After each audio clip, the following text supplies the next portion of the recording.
Good morning. Today's Thursday, the 22nd of June, 2023. I haven't been on a walk for ages, and my friend Sandra mentioned it, saying that she'd missed connecting for the last couple of weeks, so I'm thinking it must be at least a couple of weeks. And I haven't been out for a walk for a long time. I really wasn't, I must have depleted my energy, which is something I spoke about in a previous video. I think the last one, which I could only upload to YouTube, I couldn't upload it to Facebook. So I have in my history, so it's not present and constantly active, either, I don't know, fibromyalgia, chronic fatigue, something like that, or what I've come to understand is there's another one called post-exertion malaise, and I think I'd overdone it, which Colin says I always do that, and he's not wrong. I mean, I have liked in my younger days to be very fit, and I used to do a lot of exercise. I used to play squash and do circuit and step aerobics. That was one of my favourites, and just always active. And growing up, and not just growing up where I did, but also being there as a young adult in Zimbabwe and Victoria Falls in particular, Kariba and Victoria Falls. It was a very hot, active, sunshine place. We all went around in our swimming costumes most of the time. It was too hot for much else. It was just glorious. Our weekends, my goodness, our weekends. My sons grew up with weekends around swimming pools or swimming in the Zambezi and having picnics, and those glorious memories. Yes, so blessed that that's part of our life experience on this life path. I'm taking a walk through the back part of the Park Eco Village, Findhorn, which is the name for the community that I love and serve. And here's some of their woodland, their forest. Not theirs, ours. It's just such a beautiful place to walk through here. And a few years ago, a friend of mine, we decided to we needed a meeting, and she suggested we do a walk. That was Lorraine, and we talk and walk, and she brought me through this beautiful area, and then we went off over there towards the sea, and it was really lovely. So I got to know that this place existed. And you'll see that there are some wind turbines, 3 that are part of the community here. And there's a lot of land management, and in the gorse bushes over there are some beehives. Can't remember how many, about 8 or maybe 9. Anyway, just thought we'd come on a walk around here today. It's been a long time since I've been out here. It's lovely. There's no sound of cars. Just the birds and the turbines.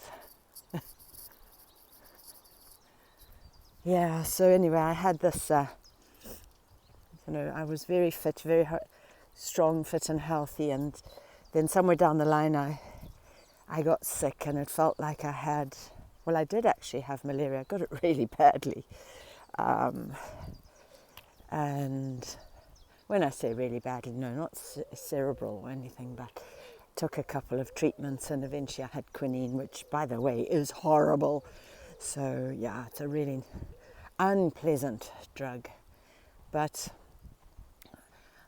I seemed to end up with what I felt was like a underlying malaria that would rear its head every time I overexerted myself. And I did that regularly because I was into fitness. So I'd go to my GP, and this is in the 90s. Yeah, I'd go to my GP, who's just a wonderful chap.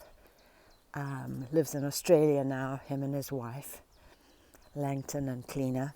And so then I'd get another treatment and I'd feel better, and then I'd go and exercise again and I'd get sick. And by the time I left Zimbabwe in 2000, I really was quite unwell.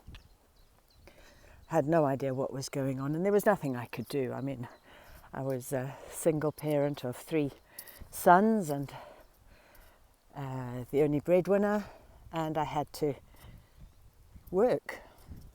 There wasn't a choice, which I'm really glad about, by the way. So I don't look back and say, oh, I really wish there'd been a welfare state to look after me. I'm like so grateful that I had to develop an internal inner strength of character and resilience to make sure that we continued to survive. And we did, and we moved to the Isle of Man, relocated there, immigrated there in 2000, and then it was sometime between 2000 and 2004 that I got better. But in between there, I burnt out. And that was really, really scary, very unpleasant. And again, well, having said that, I didn't know. I didn't know what had happened. And I didn't know that there were social services, because I had never used any form of social services.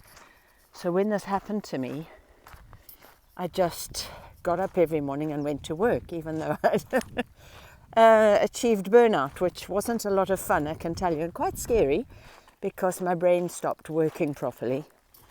And I had to fake it. I really did. Is that what the word is? I just actually had to overcome, I suppose. And so you never, well, I don't know, you don't ever seem to get back 100%. Didn't work for me to get 100% back of my brain functionality, which is a pity, because I used to be able to do super multitasking. So I can't do that anymore, which isn't the worst thing, I suppose.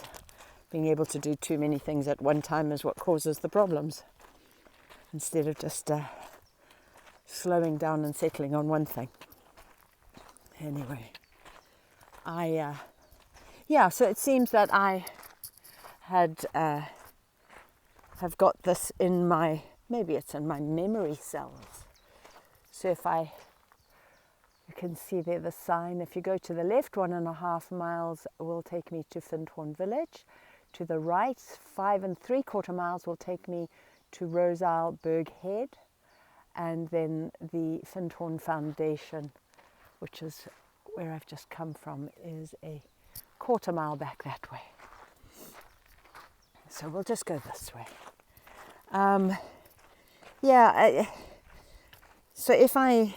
So what I was doing, I was going on a walk every single day.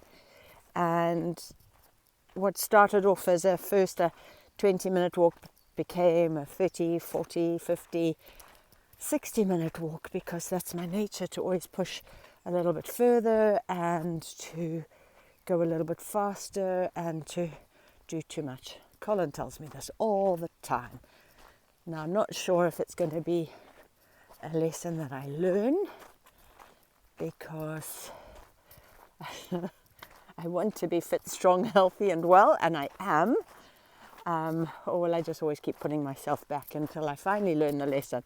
I posted a meme on my story or WhatsApp status yesterday saying, once the lesson is learned, the lesson will stop showing up. So I better start taking heed. Anyway, so yeah, my body became really quite exhausted, utterly exhausted. My body, my brain, and when that happens, then it's hard to process smoothly and well, and everything's a little bit on a higher tension, so responses change and ability to cope with different scenarios changes. Oh, here's the wind. I hope it's not messing too much with the microphone. Let me try and see if we can give it a bit of a buffer. Anyway, so here I am walking along, as you can see, chattering away as usual without much point or purpose, I suppose, and hoping that somewhere down the line it all comes together. Perhaps that's what we all hope most of the time. Every day we get up hoping that it'll all just come together. Colin and I watched there's a video channel on YouTube called After School, and it's pretty good. There's some stuff on there that's very wise, and we watched one today about the greatest secret. I can't remember, something about a secret anyway. And the secret being that you are what you think. Where you put your mind to, what you plant in your mind, etc., etc., you will reap. Biblical principle, you will reap what you sow. It's also a principle of just standard physical law, the law of physics in the world and on this earth, and different traditions, cultures and religions would say the same thing, and philosophies. So it's important to think about what you think about. And I know I've mentioned this before on more than one occasion, I think. It can be quite repetitive. Is that capturing our thoughts is really important, recognizing them. I think the worst thing is if you don't recognize what you're thinking, because that's just blind, isn't it? It's just total and utter ignorance and just, blundering along the path of life instead of placing your feet purposefully and wisely along the path. So it's kind of like you really do just need to take stock of what goes on in your brain. You are not your thoughts, I don't believe that, but your thoughts will manifest in a physical reality here on earth. Years and years ago, now I'm talking about the early 2000s, there was a person who Colin and I knew, and this, back then I didn't understand, we didn't understand, but I certainly didn't, how important inner healing is and how important, it is to be able to capture your thoughts and bring them under control and into obedience. So this person was absolutely devastated in themselves with bitterness. They were just rotten with bitterness in their thinking, and it came out in their speech. And it didn't matter what any of us did, and we did try. But it really didn't matter what we did. We couldn't seem to help this person. The bitterness in there was so deep that it had manifested in a myriad of physical ways, and this person's whole body was twisted. They had a scoliosis, they were wizened, they were truly, face was like twisted with anger most of the time. Even though they might not be expressing anger, the face seemed to carry an imprint of anger and bitterness in it. And every time they spoke, the words that came out of their mouth tended to be judgmental, negative, sometimes cruel, insulting, critical, unkind. That was the type of language that emanated, and as I say, back then, early days of really learning how to pastor people, and it was a good, let's call it a good school A good classroom, yeah. I'm not sure what's happened to that person. I mean, it's years since, and who knows? They were an older adult at the time. But I was able to reflect back over the years at how the inner condition of a person's soul realm is able to manifest in the physical.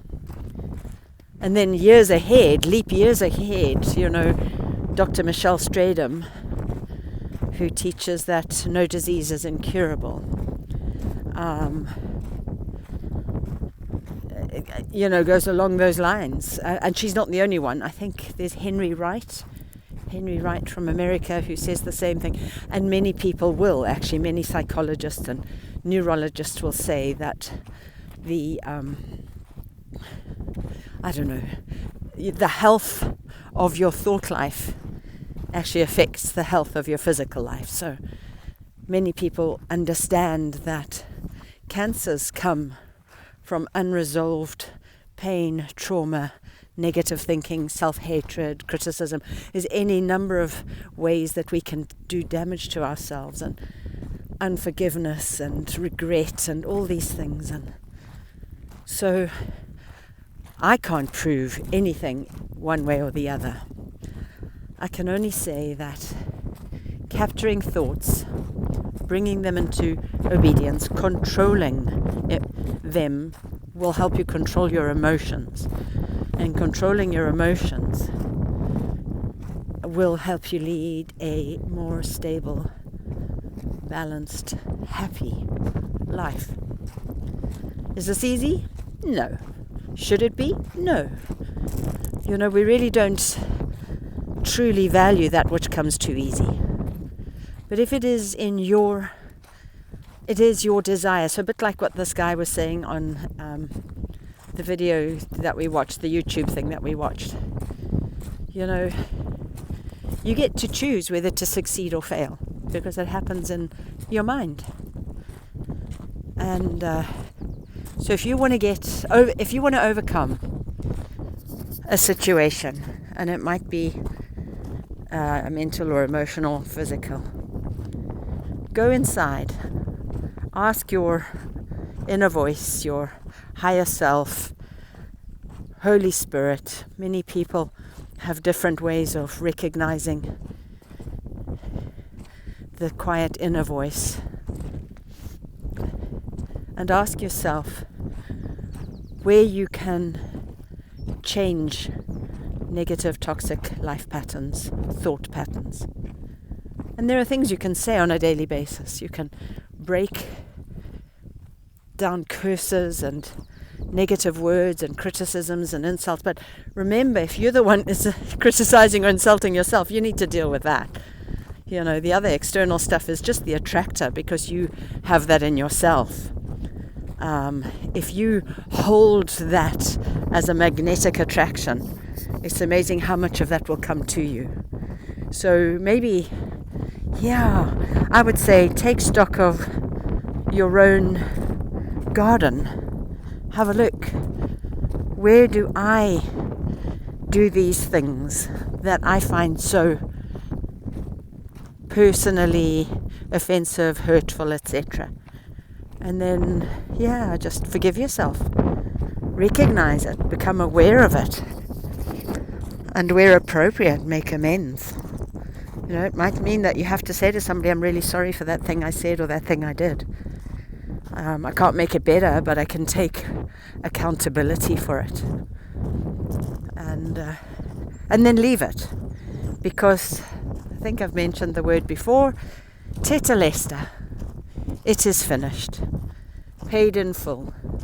The word spoken by Jesus Christ at Calvary, recorded in the Gospels, tetelestai. There is no more need for sacrifice. But we do need to become aware. And we need to change the way we think and change the way we act. So I suppose one could ask oneself, do I want to be good or do I want to be bad? And I know there's variations of the grey in there. But yeah, if you purpose good in your heart and you purpose that in your mind, I believe you will attract that into your life. So, don't know if this has resonated with anybody. I hope it maybe has. Certainly hope that some of you have enjoyed wandering along with me through this dune land. The gorse is drying up there. You can see that the remnants of yellow flowers.